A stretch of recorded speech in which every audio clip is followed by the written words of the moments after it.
Afternoon welcome to hello స్వతంత్ర live show. నేను మీ ఆరోహి. పిల్లలకి ఎంత స్వేచ్ఛ ఇవ్వాలి? అసలు స్వేచ్ఛ ఇవ్వడం అంటే వారిని వదిలేయడమా, లేక వారి నిర్ణయాలను గౌరవించడమా? ఈ రోజుల్లో చాలామంది తల్లిదండ్రులను వేధించే అతిపెద్ద ప్రశ్న ఇది. అతిగా స్వేచ్ఛ ఇస్తే పిల్లలు పాడైపోతారేమో అనే భయం, అలాగని అతిగా నియంత్రిస్తే వాళ్ళు ఒత్తిడికి గురవుతారనే ఆందోళన. మరి ఈ రెండింటి మధ్య బ్యాలెన్స్ ఎలా సాధించాలి? తల్లిదండ్రులు ఎలాంటి జాగ్రత్తలు పాటించాలి? ఈ అంశాలపై మనకు సూచనలు చేయడానికి, తల్లిదండ్రుల సందేహాలను తీర్చడానికి ఈరోజు మన స్టూడియోలో ఉన్నారు ప్రముఖ family counsellor, psychologist doctor Ravikumar Vangipurapu గారు. Hi sir. Good afternoon. నమస్తే. Welcome to the show sir. And advance August 15th wishes అమ్మా, independence day. Thank you sir. మీకు కూడా. సో సార్, ఇప్పుడు ఈ జనరేషన్లో అతిపెద్ద సమస్య అసలు పిల్లల్ని ఎలా పెంచాలి, వాళ్ళకి ఎంతవరకు స్వేచ్ఛ ఇవ్వాలి, ఎలా కంట్రోల్లో ఉంచాలి అనేదే చాలా పెద్ద ప్రశ్న. అయితే అసలు పిల్లల పెంపకంలో స్వేచ్ఛ అంటే సైకాలజీ ప్రకారం ఏంటి అసలు? స్వేచ్ఛ అనేది మొట్టమొదటిగా మనం తెలుసుకోవాల్సింది, చేప ఎక్కడుంటే బాగుంటుందమ్మా? నీళ్ళలో. ఓకే, బయటకు వస్తే దాని ప్రపంచం అంటాం. అలాగే పక్షి పంజరంలో బాగుంటుందా, విడిగా ఉంటే బాగుంటుందా? విడిగా ఉంటే బాగుంటుంది. అంటే స్వేచ్ఛ అనేది ఒక నియంత్రణ దీంట్లో జరుగుతున్నటువంటి పద్ధతి. ఆ నియంత్రణ పద్ధతి సమయము, వయసు, దీనిని బట్టి మనిషి యొక్క దీంట్లో మార్పులు జరుగుతుంది. ఎందుకంటే తక్కిన వాటన్నిటికీ వెన్నుపూస భూమికి అడ్డంగానే ఉంటుంది.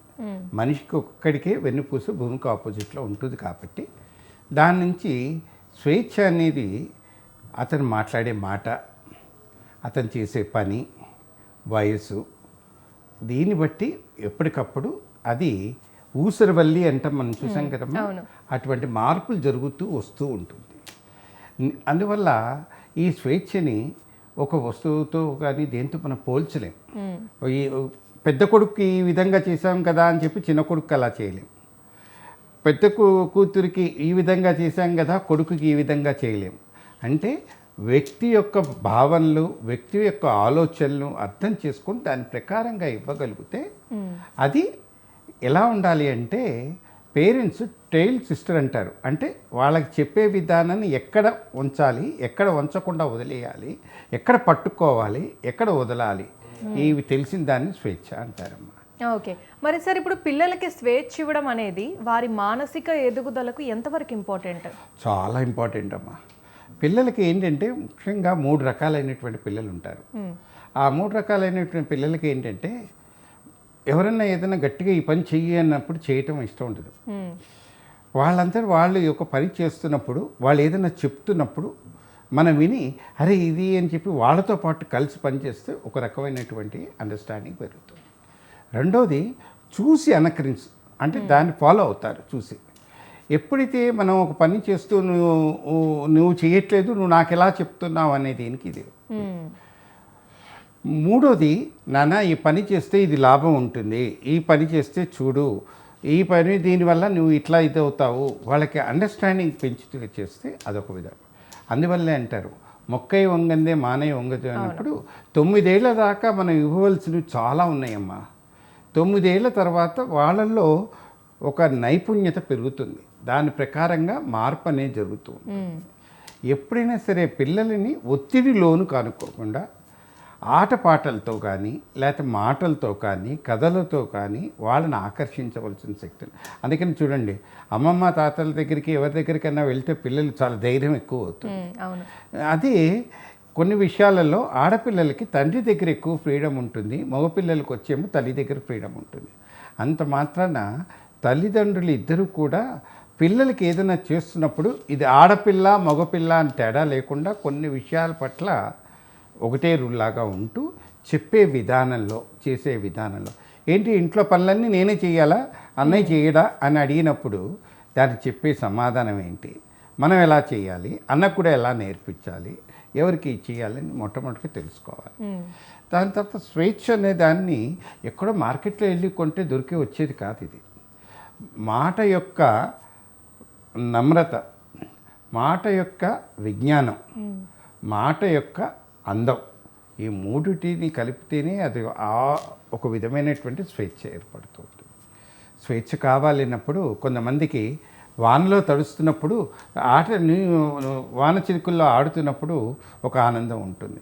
అంత మాత్రం నువ్వు వెంటనే వెళ్ళిపోయి నువ్వు వానలో తడుస్తావు, నీకు అది ఇది నేను చెప్పి నెగిటివ్ మైండ్ కన్నా దానివల్ల లాభాలేంటి, నీ శరీరానికి పడుతుందా లేదా, ఇవన్నీ తెలుసుకొని చేయటం. అంటే కొంతమంది పిల్లలకి పొద్దున్న నిద్ర లేపడం ఇష్టం ఉండేది.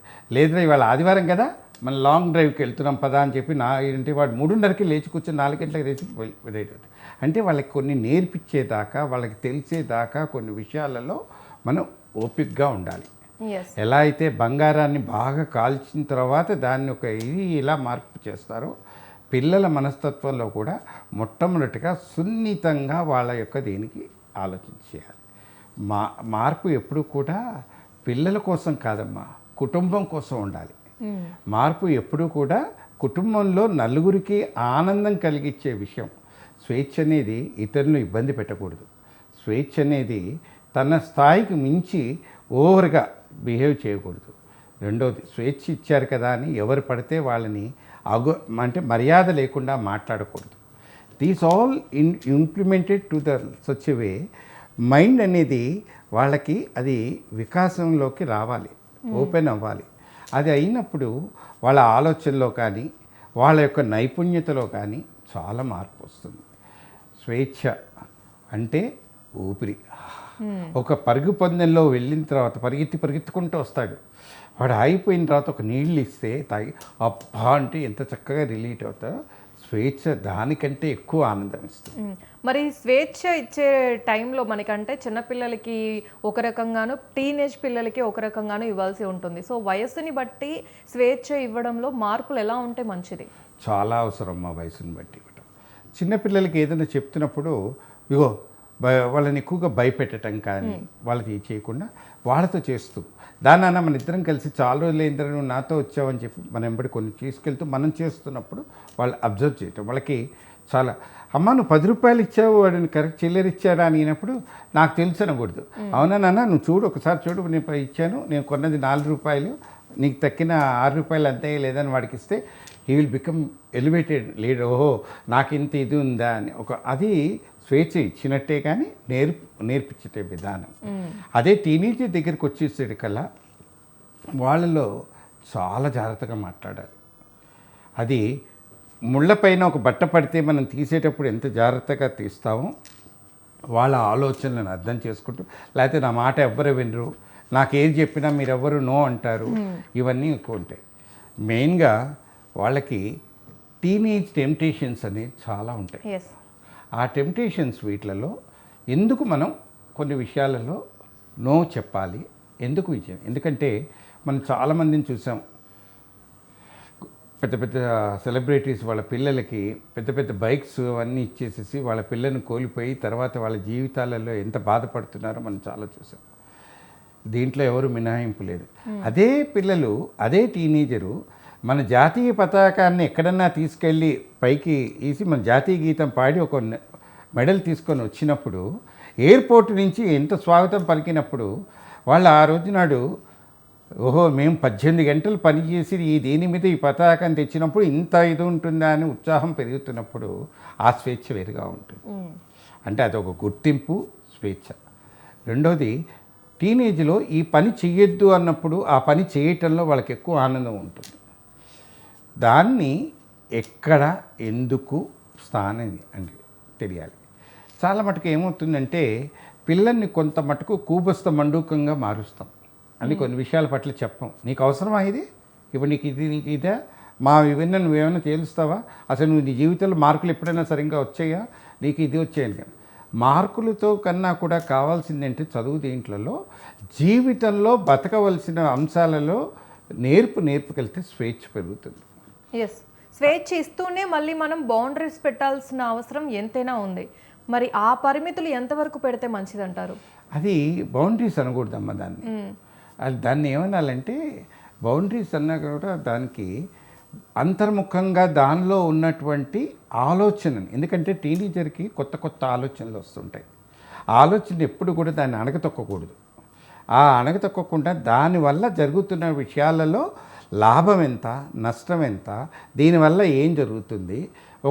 సపోజ్ మనం పిల్లలకి ఎక్కువగా మీరు అబ్జర్వ్ చేయండి, ఒక సినిమాకి వెళ్ళంగానే వాళ్ళకి ఒక జోకు, ఒక డైలాగు గుర్తుకొస్తుంది. వాళ్ళు పదే పదే అది ఎప్పుడు చదవకపోయినాయి, కానీ మనం ఏమంటాం, అరే నీ చదువు మీద గుర్తు ఎక్కువ లేదు కానీ వేరేవన్నీ అన్నీ వచ్చేస్తున్నాయి కదా అని. అరే నువ్వు ఇవన్నీ బాగా నేర్చుకుంటున్నావు కదా, దీనిలో ఇవి చేస్తున్నాం. వాళ్ళలో ఒక ఐడెంటిటీ దీని ఇది మొట్టమొదటిగా మనం తెలుసుకోవాల్సింది. తర్వాత స్వేచ్ఛ అనేది ఎలా ఉండాలి అంటే, పక్షికి 2 రెక్కలు తీసుకొని అది మొదట ఎగిరే ముందు ఆ 2 రెక్కలు ఎలా అయితే కొడుతున్నప్పుడు తన యొక్క దీనిలో మార్పు రావాలి. అంటే మెయిన్గా టీనేజర్స్ని చాలా డెలికేట్గా హ్యాండిల్ చేయాలమ్మా, గాజు దీనిలాగా. ఎందుకంటే వాళ్ళకి కోపం ఎక్కువ. ఒక్కొక్కసారి కొంతమంది టీనేజర్స్ మా దగ్గరికి వచ్చినప్పుడు చేసినప్పుడు కూడా చేతిలో ఉన్న వస్తువుని కూడా పాల్గొట్టి వెళ్తుంటారు. దీనికి ఒక చిన్న ఎగ్జాంపుల్ తీసుకోవచ్చమ్మా. ఒక బేబీ క్యామిల్ అడుగుతోందిట వాళ్ళ అమ్మని, అమ్మ మన కళ్ళు ఎందుకు రెప్పలు చాలా స్ట్రాంగ్గా ఉంటాయి అని. వెంటనే చెప్తుంది, మనం డెజర్ట్లో తిరుగుతాం కదమ్మా, అందుకని మన కళ్ళు చాలా స్ట్రాంగ్గా ఉంటాయి. మరి మన గొంతు ఎందుకమ్మా పొడుగ్గా ఉంటుందంటే, మనం తినే ఆహారం అంతా పైన చెట్లకి దీంట్లో ఉంటుంది, దానికోసం మన గొంతు పొడుగ్గా అయిందంట. కాళ్ళు ఎందుకు పొడుగు అంటుంట. వెంటనే మనం నడిచేది ఇసుక పైన కాబట్టి కాళ్ళు ఫీల్ కాకుండా ఉంటుంది. మరి అమ్మ మనం జూలో ఎందుకున్నామని అడుగుతుంటా. అప్పుడు తల్లి సమాధానం చెప్పలేని పరిస్థితి ఏర్పడుతుంది. అంటే ఇది ఆ టీనేజ్లో పెరుగుతున్నప్పుడు కొన్ని అంశాలు ఆలోచించుకొని సమాధానాలు చెప్పాలి. ఎందుకుంటున్నారు అతను మొదటే ఈ బేబీ ఇది అడిగినప్పుడు మన జూలో ఎందుకున్నామని అడిగి ఉంటే తల్లికి మన కర్మ అని చెప్పేసి ఇదని అనకుండా అది ఇంత తెలియగా అడిగిందో, వీళ్ళు చెప్పేటప్పుడు సమాధానాలు కూడా అంత జాగ్రత్తగా చెప్పాలి. అప్పుడు దానివల్ల ఏమవుతుందంటే వాళ్ళలో ఉన్న ఎనర్జీని ప్రోబయాటిక్స్ బాగా పెరిగి బాడీలో శక్తి ఇవన్నీ పెరిగి పట్టుదలతో పనిచేస్తారు. అందుకే టీనేజర్స్ చూడండి, కొన్ని అంశాలలో వాళ్ళు ఇచ్చిన పనులు కానీ ఏదైనా ఇవి చేయాలి అనుకుంటే వాళ్ళకి ఎవరు చెప్పక్కర్లేదు, వాళ్ళంతా వాళ్ళ ఊహలో వాళ్ళ కొన్ని ఆలోచనలు కంపారిజన్ ఎవరైనా చేస్తున్నప్పుడు దీనికి వీటిలలో మనకు. అందుకని భారతదేశం ఎంత అదృష్టం అంటే, ఇక్కడ పుట్టడం ఒక అదృష్టం, ఇక్కడున్న ఒక స్వేచ్ఛ, ఇక్కడున్నటువంటి యువతని. మరి ఇదే యువత విదేశాలకు వెళ్తున్నప్పుడు పేరు ప్రఖ్యాతులు ఇంత బాగా తెస్తున్నారు కదా, మన దగ్గర ఎందుకు తేలేకపోతున్నాం అంటే, మనం చదువుతో పాటు వాళ్ళకి కావాల్సినటువంటి అంశాలను ఎక్కడ ఇవ్వలేకపోతున్నాం. చాలా మటుకు చూడండి, బీఈ చదివిన వాళ్ళు ఎంతమందో మన దగ్గర సింగర్స్గా ఉన్నారు, ఫ్యాషన్ డిజైనర్స్గా ఉన్నారు, రకదీనికి. మరి బీఈ చదివారు కదా అని చెప్పి ఇది మారలేదు కదా. అట్లాగే చదువు అనేది మనకి ఒక ఐడెంటిటీ, కానీ మనం చేసే పని ఒక క్యారెక్టర్ లాంటిది. దాన్ని ఐడెంటిఫై చేయగలిగితే దీనిలో వస్తున్నటువంటిదే స్వేచ్ఛ. సార్, ఇప్పుడు స్వేచ్ఛ ఇచ్చేంత వరకు పిల్లలకి స్వేచ్ఛ ఇచ్చేస్తారు తల్లిదండ్రులు. తర్వాత మా అమ్మాయి మీద నాకు నమ్మకం ఉంది, మా అబ్బాయి మీద నాకు నమ్మకం ఉంది అని చెప్పేసి వాళ్ళు ఆ నమ్మకంతో వాళ్ళని వదిలేస్తారు. మరి పిల్లలు తల్లిదండ్రులు ఇచ్చినటువంటి స్వేచ్ఛను దుర్వినియోగం చేస్తున్నారని తల్లిదండ్రులు ఎలా గుర్తించాలి? ఇది ముఖ్యంగా ఏం జరుగుతుందంటే, ఇంటర్మీడియట్ దాకా వదలకుండా చేయి పట్టుకుంటున్నారమ్మా. డిగ్రీకి వచ్చేసరికల్లా వాళ్ళ ఫ్రెండ్స్ ఎవరో తెలియదు. మేము కాలేజీలకు ఎప్పుడు వెళ్ళాం, మేము చాలా బిజీ అయిపోతున్నాం తల్లిదండ్రులు, కాలేజీలకు వెళ్ళాం, ఏం చెయ్యం. మనకేమిటంటే మనకి బ్యాక్లాగ్స్ ఇవన్నీ ఉన్నప్పుడేమో పిల్లల్ని తిడుతున్నాం. చదువు ఒక్కటే కాదమ్మా పిల్లలకు కావాల్సింది, వాళ్ళకక్కడ గ్రహణ శక్తి, అంటే ఏది ఎక్కడ చేయాలి, ఎందుకు చేస్తున్నాము, ఈ పని పట్ల ఆసక్తి ఏంటి అనేది అర్థం చేసుకోవాలి. రెండవది, పిల్లవాడు ఏదైనా ఒక విషయం అడుగుతున్నప్పుడు కానీ ఏదైనా విషయం చెప్తున్నప్పుడు కానీ, మనం చిన్నప్పుడేమో 5 రూపాయల చాక్లెట్ ఏనా 5 రూపాయలు అడుగుతా ఉండు, నీకు 10 రూపాయలు కొనిస్తానని చెప్పి మనమే నేర్పుతాం కొన్ని. కానీ మనం చెప్పవలసింది ఏంటంటే, నాన్న ఈ పని చేస్తున్నప్పుడు నీకు ఈ లాభాలు ఉంటాయి, ఈ పని చేయకపోతే ఇన్ని నష్టాలు ఉంటాయి. ఇది చదువు అనేది ఒక ఉద్యోగం కోసమే కాదు, జీవితం కోసం. జీవితంలో ఎక్కడెక్కడ వాడుకోవాలి. ఇప్పుడు సపోజ్ నాన్న కారు రిపేర్ చేయమన్నారు, నేను చదివింది మెకానికల్ ఇంజనీరు. వెంటనే నేనేమంటాను, అలాగా నాన్న మన మెకానిక్కి వెళ్ళి ఇస్తాను అంటాను. మరి నేను చదువు ఏంటి? దాన్ని అంటే మన చదువులో నేను చదువు లోపం పడుతున్నాం కదా, మన చదువు మన జీవితానికి పనికొచ్చేటట్టుగా ఎక్కడన్నా ఉందా అంటే అది ప్రయత్నం చేయట్లేదు. అది నేర్పించాలి. పిల్లవాడు ఇప్పుడు సైకిల్ తొక్కుతున్నప్పుడు చైన్ పడిపోతుంది, వాడు వేస్తుంటే నీ చేతులు నల్లగా అయిపోతే వేయొద్దు అని చెప్పాను, వేయమనాలి. వేస్తే వాడికి అది ఆ పని ఎలా చేయాల్సి వస్తుంది, అది నేర్పు అనేది వస్తుంది. బయటికి ఎక్కడికన్నా వెళ్తూ ఉంటాడు, వెళ్తున్నప్పుడు నువ్వు ఈ బస్సు ఎక్కువ ఆ బస్సు ఎక్కను, అరే నువ్వు బలానా రేపు వెళ్ళాలి, నీ ప్రయత్నం నువ్వు చేస్తూనే దూరం నుంచి అబ్జర్వ్ చెయ్యి. అప్పుడు అతను నలుగురితో వెళ్ళటం, ఈ బస్సు ఎక్కడికి వెళ్తుంది, అబ్జర్వేషన్ పెరుగుతూ ఉంటుంది. రెండవది, పిల్లలు ఎక్కడికన్నా వెళ్తున్నప్పుడు చేస్తున్నప్పుడు కూడా తల్లిదండ్రులు చిన్నప్పటి నుంచి కూడా కొంచెం వారి యొక్క వేషధారణ దగ్గర నుంచి, ఎందుకంటే నువ్వు వేసుకున్న డ్రెస్ నీకు ఫ్రీడమ్ అయ్యి ఉండొచ్చేమో, కానీ కళ్ళు చూపులు అనేది వేరే వాళ్ళది ఏంది, you cannot control it. So అది ఎలా కంట్రోల్ చేసుకోవాలి, ఎక్కడ ఇవి చేయించుకోవాలి, ఏ విధంగా బిహేవ్ చేయాలి, ఇంట్లో పని వాళ్ళతో ఎలా మాట్లాడాలి, బయటికి వెళ్ళినప్పుడు ఒకళ్ళు ఎవరితో ఎలా బిహేవ్ చేయాలి. చాలామంది ఈ అంకుల్ ఎప్పుడు వస్తుంటాడు కదా మన ఇంటికి అనేసి సడన్గా ఆయన విన్నారనుకోండి, ఆయన ఎందుకు వస్తున్నాడో ఫస్ట్ చెప్పాలి మన ఇంటికి కొన్ని విషయాలలో.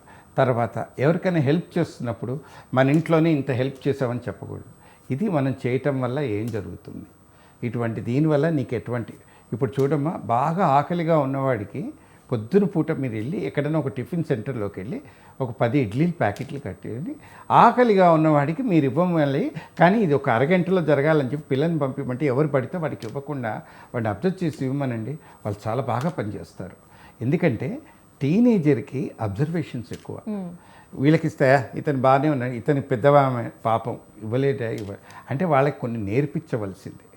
ఇవన్నీ వాళ్ళని ఎప్పుడైతే మనం లీడర్గా ఎలివేట్ చేస్తామో, ఒక నేవిగేషన్ అనేది వాళ్ళని చేయగలుగుతామో, వాళ్ళు చేస్తున్న దీంట్లో వండర్స్ ఉంటాయమ్మా. కానీ మనం ఏమనుకుంటున్నామంటే ఇంటర్మీడియట్ ఇంట్లో ఉంటే బాగా చదువుకోడు, హాస్టల్లో వేసేస్తున్నాం, చేసిన బాధ్యతలన్నీ బయటకు అప్పచెప్తున్నాం. మన ఇంటి వాళ్ళు దీంట్లో మనకు కావాల్సినవి ఇవ్వలేకపోవటం వల్ల కుటుంబాలు న్యూక్లియర్ ఫ్యామిలీస్గా మారి స్వేచ్ఛ అనేది తగ్గిపోతుంది. ఎప్పుడైతే పిల్లవాడి యొక్క స్వేచ్ఛ తగ్గిపోతుందో, మామిడి పండుకి జామ పండు రుచిలాగా దేనికి ఎక్కడ దేనికి రావాలో ఎందుకు రావాలో తెలియలేని పరిస్థితి ఏర్పడుతుంది. ఎస్ సార్, ఇప్పుడు ఉన్నటువంటి డిజిటల్ యుగంలో మనం పిల్లలనైనా టీనేజ్ వాళ్ళనైనా సరే మొబైల్స్కి కానీ కంప్యూటర్స్కి కానీ టెక్నాలజీకి దూరంగా ఉంచలేము. మరి ఈ మొబైల్స్ కానీ టెక్నాలజీని వాడడంలో ఎంతవరకు స్వేచ్ఛ ఇస్తే మంచిది?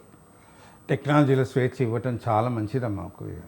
ఎందుకంటున్నానంటే స్వేచ్ఛ అంటే ఎక్కడ స్వేచ్ఛ అంటే వాళ్ళకి ఏ విషయం కావాలి, ఏ సబ్జెక్ట్ నేర్చుకోవాలి, ముందర వాళ్ళు నేను టెక్నాలజీలో ఈ అంశాల గురించి ఎక్కువగా చర్చించుకోవాలి, ఈ పాయింట్స్ కావాలని పిల్లవాడి చేత రాయించడం నేర్పించాలి.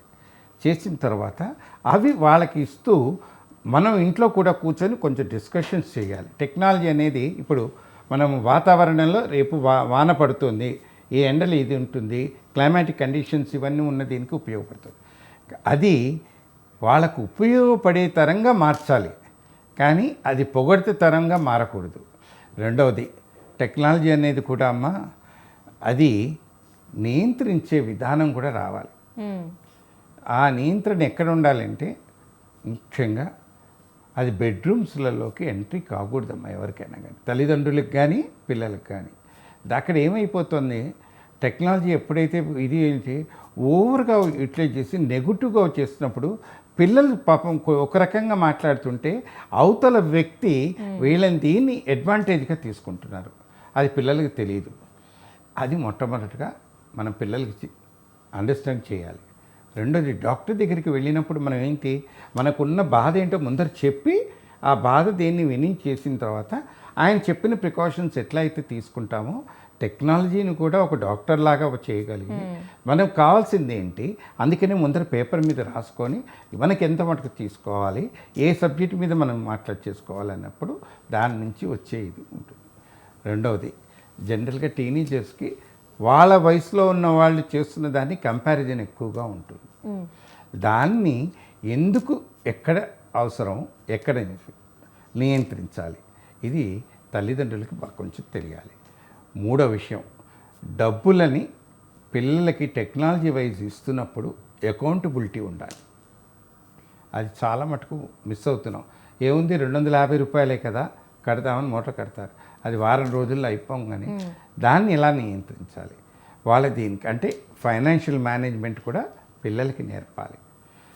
100 రూపాయల విలువ 10 రూపాయల విలువ ఒకటి అనుకుంటున్న యువత ఎక్కువగా అయిపోతుంది.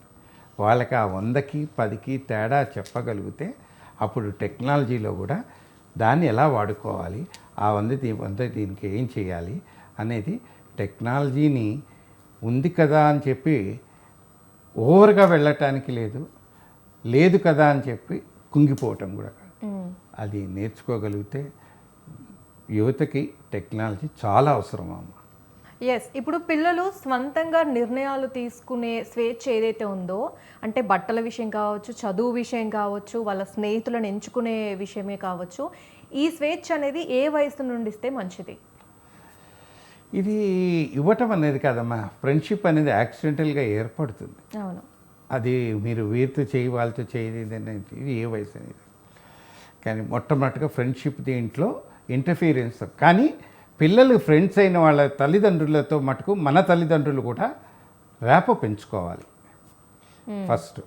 తర్వాత ఎక్కడ నిర్ణయించాలి, మీరు అడిగిన రెండో పాయింట్ దీంట్లోకి వచ్చేసరికల్లా ఎక్కడ నో అనాలి, ఎక్కడ ఎస్ అనాలి అనే దాంట్లో సమయమును బట్టి సందర్భం బట్టి మనం ఎస్ నో అనేది చెప్పాలి.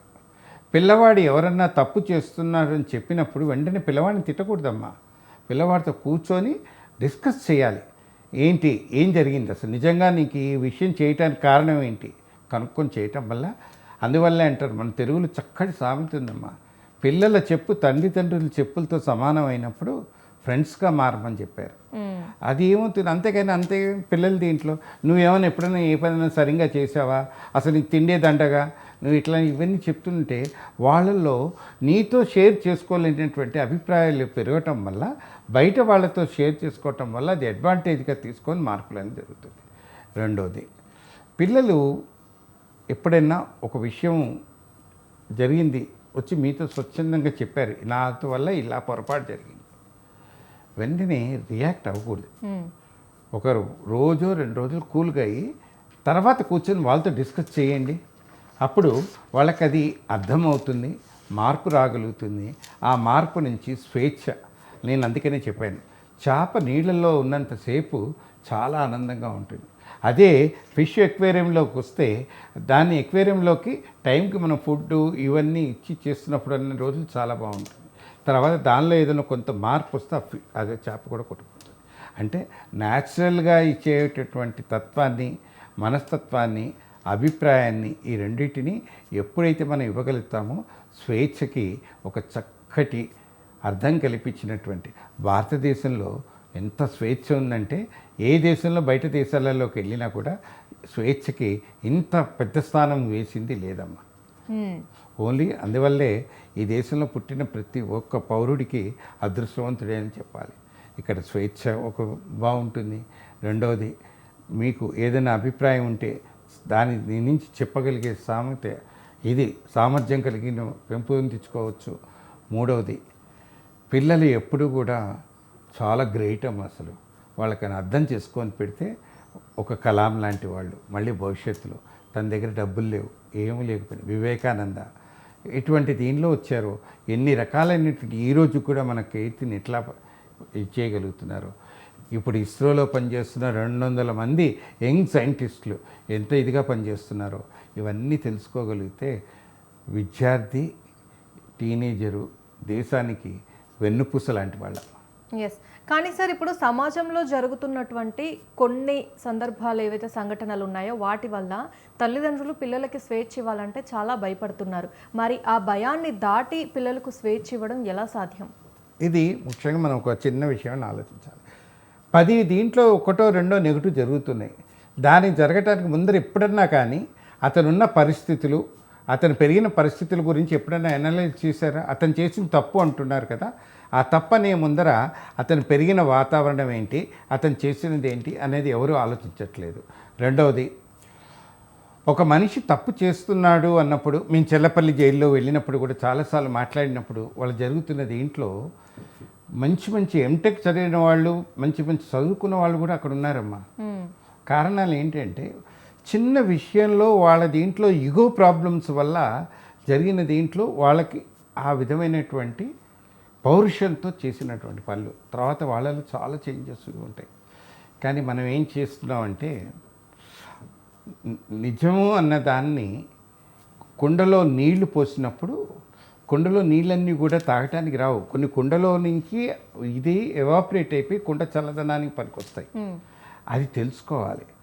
చేసిన పిల్లవాడు ప్రతి ఒక్కరూ కూడా 21 వయసు రాగానే ఎటువంటి మార్పులు రావాలి? 21 నుంచి 28 దాకా పిల్లలకి కొన్ని విషయాలలో మనం స్వేచ్ఛ ఇస్తూనే కంట్రోల్ చేయాలి. పతంగి పైకి ఎగిరినప్పుడు దారం ఎలా అయితే మన దీంట్లో చేతిలో ఉంటుందో ఆ కంట్రోల్ నేర్చుకునే విధానము, ఆ దారం యొక్క శుతిమెత్తదాన్ని నేను ఎలా వాడాలి, ఇది తల్లిదండ్రులకు తెలియాలి. ఏ రోజైతే చేస్తారో అప్పుడు అది గాలి వాటంలో ఎగురుతున్నా తన స్వేచ్ఛను పోగొట్టుకోకపోయినా తను చేరాలనుకున్న గమ్యంలోకి మంచి స్థానాలలోకి చేరుతున్నటువంటి దీనికి ప్రపంచంలో మొత్తంలో భారతదేశపు యొక్క యువత అంటే చాలా గౌరవం ఉంది. మా వేరే దేశాలలో బాగా పనిచేస్తారని. మన దగ్గరికి వచ్చేటకల్లా ఎంతసేపటికి యూత్ అనగానే నెగిటివ్గా ఆలోచిస్తున్నారే కానీ పాజిటివ్ చేసినటువంటి యూత్ గురించి ఎక్కువగా మనం చర్చించలేకపోవటము, పాజిటివ్ న్యూస్ ఎప్పుడు కూడా ఫస్ట్ పేజీలో రాకపోవటము, దీనివల్ల యూత్ని ఎప్పుడు కూడా చేసిన తప్పును పదే పదే చూపించి చేయటం వల్ల వాళ్ళ మనసులో ఒక వికారమైనటువంటి భావనలు ఏర్పడుతూ నన్ను ఎప్పుడు ఇలాగే అంటారు, మంచిని ఎప్పుడు ఎవరు గుర్తించరు అనేది పెరుగుతుంది. ఎస్ సార్, చివరిగా ఇప్పుడు పిల్లలతో నమ్మకమైన ఆరోగ్యకరమైన బంధాన్ని ఏర్పరచుకోవడానికి తల్లిదండ్రులకి మీరు ఇచ్చే ఒక బెస్ట్ టిప్ ఏంటి? బెస్ట్ టిప్ అంటే ఒకటే నాన్న, ఫస్ట్ వాళ్ళు చెప్పింది వినండి. వాళ్ళ ఇంట్లో ఫైనాన్షియల్ మేనేజ్మెంట్ నేర్పండి. బజార్కి ఎక్కడికైనా వెళ్తున్నప్పుడు ఈ లిమిటెడ్ అమౌంట్లో కొనాలనేది నేర్పించండి. అది జీవితంలో ఈ 3 చేస్తే పిల్లలు రేపు ఆరోగ్యకరమైన వ్యక్తిగా మారుతూ దేశానికి కుటుంబానికి ఉపయోగపడేటట్టుగా ఒక స్త్రీకి అమ్మైనా భార్య అయినా చెల్లైనా కూతురైనా ఎలా చూసుకోవాలో తెలుస్తుంది. ఒక అన్నైనా బావైనా తండ్రి అయినా వీళ్ళందరినీ ఎలా చూసుకోవాలని పిల్లలకి ఎప్పుడైతే ఇవి వాళ్ళంతటా వాళ్ళు తెలుసుకోగలిగి చేయగలిగితే ఆరోగ్యకరమైనటువంటి దేశంగా మారగలుగుతుందమ్మా. Yes, thank you sir, thank you so much. So పిల్లలకు స్వేచ్ఛ ఇవ్వడం అంటే వారిని గాలికి వదిలేయడం కాదు, బాధ్యత గల పౌరులుగా ఎదిగేలా వారికి రెక్కలు ఇవ్వడం. డాక్టర్ రవికుమార్ వంగిపురపు గారు చెప్పినట్లుగా పరిమితులతో కూడిన స్వేచ్ఛ, నమ్మకంతో కూడిన బంధం మాత్రమే పిల్లల భవిష్యత్తును అద్భుతంగా మారుస్తాయి. భయం పక్కన పెట్టి పిల్లలతో స్నేహపూర్వక వాతావరణాన్ని ఏర్పాటు చేసుకోవాలి. సో ఈరోజు మన స్టూడియోకి వచ్చి మనతో ఎన్నో విలువైన సూచనలు పంచుకున్నందుకు డాక్టర్ రవికుమార్ గారికి thank you so much sir. ఇదే ఇవాల్టి హలో స్వతంత్ర లైవ్ షో. రేపటి హలో స్వతంత్రాలో మళ్ళీ కలుద్దాం. కీప్ వాచింగ్ స్వతంత్ర టీవీ.